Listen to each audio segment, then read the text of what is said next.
The Introvert's Edge podcast was designed to create a dialogue around introversion, to stimulate a discussion around our disadvantages, how we overcome those disadvantages, and what we consider our introvert's edge. Together, we're finally going to confront the stigma around introversion, showing that we're not second-class citizens, we're just different, and we need to embrace that. Hello everyone and welcome back. And we've been having a great conversation with Beth Buelow, and we're going to pick it up in a really interesting point because we were just talking offline, and as introverts, we really believe that it would be just great if we could just be in our office being the introverted entrepreneur that never has to leave our office, never has to do any of that out with people stuff. Beth, isn't it fine for us just to do that? I wish. Yeah, it doesn't really work that way, does it? Even if you decide you're going to have a strictly online business, you still are putting yourself, it's still important to put yourself out there. And even if it's not for your business, and I would venture that, yes, you still need to be putting yourself out there for your business, whether it's networking or even just connecting with your peers. I mean, at a bare minimum, connect with other people in person at live events who are doing something similar to what you're doing, because we can get, as you said before, we can get in our heads big time. We can get very stuck on the hamster wheel of stories and thinking. And it's what I find is that when I isolate too much, because we can all do it. We can all, sort of get a little bit too turned inward for too long. When I do that, I end up, my ideas dry up. I've come up with what am I going to write about? What do I want to post? And part of that, and this is going to sound contrary to the introvert perspective, because we talk about how we get our energy and our ideas from internal sources. But what we have to remember is that sometimes those internal sources have to be replenished with external stimulation. So by going to a webinar, even going to see a movie, it doesn't really matter what that stimulation is. That gets my brain working again and gets me able to generate ideas. So it's really important, just even on a baseline social level, for us to make sure that we are bringing in our own carefully controlled and selected external stimulation so that we can replenish those internal coffers so that we've got something to draw on in the first place. So to remember that just because we're introverts doesn't mean that we don't need the outside world, or that we don't need outside perspectives or people. And I think most of us, especially if you have an entrepreneurial bent, you understand that. We have that sort of romanticized notion that I can just, kind of hunker down and be in my cave and have an online business and never have to pick up the phone or go to a networking event. But even if that's true, in order to make sure that you're keeping yourself healthy from a mental health and social perspective, it's still important to be very intentional about reaching out in whatever way works for you to connect with other people. And like I said, to replenish those coffers.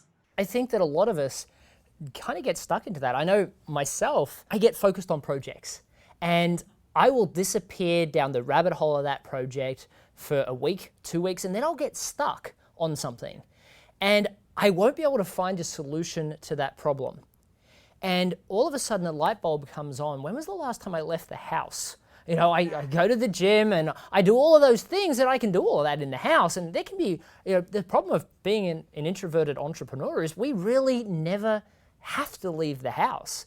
But when we hit those roadblocks, sometimes I need to talk about that with someone else. And a lot of times they don't give me the answer I'm looking for, but they give me the opportunity for me to find the answer that I've always had. But it's that conversing about where I'm stuck that allows that to come out. Exactly. And that's why even as a coach, it's like you coach introverts, and we're, being an introvert, we're often not verbal processors. We're more, we like to write things down. We journal, we think about it. It's a very internal process. And so coaching seems like it would be against the grain. But what I have found, both for myself and the clients, is that when you create, what introverts need is a safe space. if we have that safe space and we have chosen it and we feel some level of control, then, watch out because we can talk up a blue streak. We can verbally process with the best of them if we are given that breathing room. And it's somewhat on our own terms. Like I said, we've chosen it. I've said, hey, I need to, do you have the bandwidth to listen to me talk about this for a while? It's in the talking it through. I can think of even the subtitle for my book, Amplify Your Strengths. That didn't come from journaling. That came from a coaching session I had with my coach, where I just said that, and he heard it and he said, "Ooh, that's good. It sounds contrary, amplify, introvert." I don't know that I would have come up with that if I had just been, hunkered down and isolating. It was through that conversation that was born. And I think probably a lot of introverts can look back and say, yeah, some of my best ideas came from a group conversation, a coaching conversation, a friend conversation, conversation, which seems contrary, but very necessary. I think that's really important, Beth, because, I've read a lot of books, well, I should say I've listened to a lot of books on introversion, and there's the occasional book that will talk about the fact that masterminds don't work. The group conversations don't work because a lot of times we gravitate to the loudest person in the room and we kind of go with their idea, or a lot of times you've got people that are in the conversation that are shirking, and we've gone to this open office format which us introverts just can't stand, and how it's killing the ability to be creative for us introverts. But that doesn't mean we switch it off altogether. We have to be willing to take on both our ability to be able to be inside and be creative, but also when we hit roadblocks, be willing to reach out for help. Networking, masterminds, coaching, any of those things where I suggest that as an introvert, if you're looking for those kinds of support systems or teams in your business and in your life, to test a number of different ones, put out feelers. I'm part of a mastermind group and it's very structured. There's a host who facilitates the meeting, leaves space for everyone to speak. So having that really highly structured environment makes it very safe, somewhat predictable, but yet very nurturing and empowering to everybody who's participating, and very supportive and helpful. But that is our own unique environment that we've created, and not all masterminds are going to be like that. So if you plug into one thing and it doesn't fit, don't give up on the entire model. If you feel like there might be something in there for you, test out a few different ones, because ideally what you're going to be looking for is something that is going to, facilitate means to enable or to make easy. If someone is facilitating a networking event, a webinar, a mastermind appropriately, you're going to feel safe, and it's more likely going to be a good fit. And I would say if you find one that's not a good fit, if you feel pressure to be part of it, run away. Don't waste your time, don't waste your money. Don't say, oh, it's just me, I'll get used to it. I'm the one that isn't fitting in, and so I've got to change. Don't compromise that way, because you can and you will find that place where you get the support you need. Well, I think the advice I'm taking from that is if this environment's not working for me, then go and find another environment that does. Don't say that doesn't work. Right. Don't say that doesn't work, and don't say that's not a good fit for me, and don't say I'm the one that's broken. They've got it figured out. I can't, I'm not a good fit. Well, you have a mastermind that works for you. So we've proven that it works. So if you haven't got one, go find one. And let's chat about that for a second, because there are a lot of people that are in their career at the moment and want to move into entrepreneurship. And there are people that have just moved in. And the biggest problem I see, and in my Rapid Growth Academy, I have a group of people as a Facebook group where they can share and be part of a group of like-minded service providers. And I thought that was something I would just tack on to be nice and give people the ability to share. And it's proven to be the biggest part of it, because people love that group where they have that safe place. So I've seen firsthand that it can work. But for people that they're in isolation, that's horrible. small business, the isolation that goes with it can be the reason why you go back to work. It can be the reason why you say the pain's not worth the gain. If I'm going from career to entrepreneurship, or if I'm starting in entrepreneurship and I've got lots of friends that are all in careers, I need a new network. I need to expand into a supportive group of like-minded people. What steps would you suggest? How do I get myself from point A, where everyone I talk to says, did you get laid off? Do you need help finding a new job? To a group of people that are like, yes, you can be successful. Here's some great advice. Here's some supportive feedback. I think that's one of the most important things important priorities when you're making that kind of transition, is to notice, who are you surrounding yourself with? And so it's not so much that you might have friends and colleagues and family members who are in the traditional mainstream, corporate or nonprofit America jobs. It's not like you have to divorce yourself from them. The important thing is, if you're going to be around them, they need to be supportive of you. So they can't be, constantly saying, so how's that entrepreneur thing working out? You ready to look for a job yet? Or are you crazy?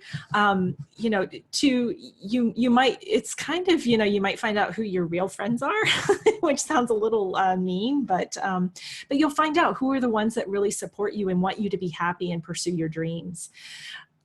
It's not about, eliminating those people from your life. It's about making sure that the ones that you are choosing to surround yourself with are supportive. And then what I found when I started out, I felt so fortunate. Here in the Seattle area, we had an organization called BizNIC. And it was about collaboration, not competition. And it was deliberate. It was like a social network that met in person and had an online presence that was all about connecting entrepreneurs to each other so that they could support each other in their journeys. So you could write blog posts, you could host workshops, you could go to networking events. They hosted speakers like Dan Pink and Chip and Dan Heath and, other people to come in and talk about the entrepreneur journey. I can trace almost every contact that I have now back to that original group of people. Wow. So it was a really powerful entrepreneur networking group. It has since dissolved, which is unfortunate because it was a super powerful place for me, but there are things, BNI, even things like Toastmasters. If you're a female entrepreneur, it seems like there are a plethora of, women business owners, e-women networking, there's all of those kinds of groups. Think about Rotaries, other service clubs. Those are other places where you can connect with like-minded people. And again, choose those carefully, pay attention to how you feel when you walk in the room. Who else is in the room? How connected do you feel? Give it a little bit of time because you're not going to feel connected right away, most likely. But to surround yourself with people who are also on the journey, who are in the arena. One thing that I would caution against is staying in that space of people who are in the same stage of the journey as you for too long. What I found was really important was yes, I need that group of entrepreneurs who gets what I'm going through, who's in it right now, with whom I can commiserate and say, oh my gosh, me too. Or yes, I'm really struggling. Or, hey, I just got this big contract. I'm so excited. And they get excited with me. That's awesome. And you need that. But you also need to make sure that as you're doing that, you're growing your network with people who have already accomplished what you want to accomplish. Yeah. And so if you want to write a book, you have to start hanging out with people who have written the book and have gotten it published. If you want $1 million business, you've got to start hanging out with people who have a $2 million business. That does a few things. But one of the biggest things that it does is it normalizes it. It doesn't become this thing that happens to other people, or it's a mystery, or it's somehow they're on this different echelon. You get to learn from them and with them and learn, as they say, they put their pants on one leg at a time, just like everybody else. So by talking with them and learning how they got to where they are, it normalizes it for you. And it reminds you, just like we were talking before, that, they didn't just hang out a shingle, publish a book the next day, have 1,000 people on the webinar 3 days later. They all started out from zero. And how did they do that? And how did they get to where they're going? So you have to have that aspirational network that you're surrounding yourself with as well. And I say, I make a point of that because it's so easy to kind of get stuck in only surrounding yourself with people who are in the same place as you. And it's really important to make sure that you start to break out of that and keep climbing to that aspirational network. I think that's really important, Beth. I mean, I'm just thinking about my journey through entrepreneurship. And I remember having a conversation with somebody once about moving from offline marketing, which is all I'd ever done, to online. And somebody saying, Matt, you're a guy that had a reading speed of a sixth grader in late high school. There's no way you're going to be able to build an online brand. And of course there's video now. So, I could have just gone that way, but I'm now an internationally award-winning blogger. But my response to him was, there's no place in my mindset for that thought. So I love you to pieces. But if that's the mindset that you're going to bring to any of my conversations, our friendship has to stop until I get to be successful in that, where it can begin again, because I can now let you back into my life. Or you can choose that if that's your opinion, I don't want to hear it. Is that okay? To have people heckling me at that time would have been a horrible thing for me. The other thing is that we want to have people that are in our lives that, are at the same stage as us. But they're in the same stage as us and they haven't made the next step for a reason. And you don't want their reason to become your reason. Exactly. You don't want their limiting beliefs to become yours. And exactly. If that's all you're surrounding yourself with, it can be very seductive to absorb them. And I felt victim to that a lot when I was growing up. And the other thing though is that you can also find a group of people that are successful and it be the wrong group. So I've found myself trying to want to be like more successful people and then finding myself to become somebody I didn't want to be. So you have to continue. I think what you're really looking at or saying, and tell me if I'm projecting here, but it's about assessing every environment. Yep, check it out. Don't make any assumptions that it's going to fit or that it's not going to fit. Come into it. My big thing is to come into everything from a point of curiosity. I wonder what. I wonder what will happen. I wonder what this will be like. I wonder who I'll meet. I wonder what I will learn. I wonder what I will be able to offer other people. So if we come into things from that point of curiosity, it helps us to kind of give those limiting beliefs, all those FUDs, the fears, uncertainties, and doubts, kind of put them to the back seat. Because they're always going to be there. It doesn't matter how successful we are. You can take the most successful person and they are still going to say, I have a fear about this, this, or this. It's more about your relationship to it, how you respond to it. That's and right. The more you can learn to respond to it from a positive place, the more resilient you're going to be. That's fantastic, Beth. Well, Beth, thank you so much for sharing that. You've understood a lot of the introvert abilities, but what personally do you consider your introvert's edge? I love that you say edge. I talk about superpowers. And I think I thought about this, that I remember being asked kind of like, what's your gift? And mine was, I see people. So I think that's my introvert's edge. I see people. And by that, I mean, in addition to being an introvert, I, have a very strong empathetic side, a very strong sensitive side. And so I pick up on the energy of other people pretty readily. And I really see beyond just what they're presenting, beyond what is on the surface. And that has served me both in my personal life as well as, as a coach, because your truth meter becomes very fine-tuned. So my edge is that I see people and that I have that empathy and that I'm able to make that kind of connection and create safety so that they feel like they can really be themselves and drop the facade and be their truth. And if they can do that with one person and that one person is able to hold that space for them and affirm them in their truth, then that gives them more courage to live their truth in front of other people. Beth, I think that's an amazing superpower or edge. I mean, they talk about, introverts having sometimes thin skin, and the correlation between being sensitive and being introverted is very high. But it is really a superpower as a coach, because if you can sense how people are feeling, then that makes you can see things that an extrovert just can't see. So I think that's an amazing gift to have. So yeah, congratulations for having it. Thank you.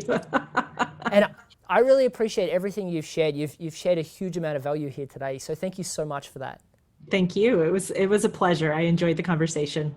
Fantastic. And for everyone that's with us today, watching or listening on, thank you so much for joining us. If you've enjoyed today's segment, please go and post a review, subscribe, and allow other people to get access to this great content. Just share it with people so that they can be more successful in their business and in their life as an introvert, because we can. And we can a lot of times beat our extroverted counterparts hands down if we know the strategies. I'll see you in the next one. Cheers. I'm on a mission to empower introverts to be proud of who we are. Introverts have had to deal with the stigma that we just can't be as successful in business or in sales as our extroverted counterparts. We're different, and we need to embrace that. I instinctively shied away from sales. I didn't want to be a salesperson. My closing ratio has gone from 15% up to close to 80%. We nearly quadrupled the number of meetings set with clients. Your book was a great revelation to me about me. I've been fortunate to receive some endorsements from some exceptional introverts. They've shared with me how much they resonated with the stories of these real people and how they transformed to being sales masters. It talks about the things that make an introvert successful. Every book was written for extroverts, and there needed to be something for us. Get your copy of The Introvert's Edge today.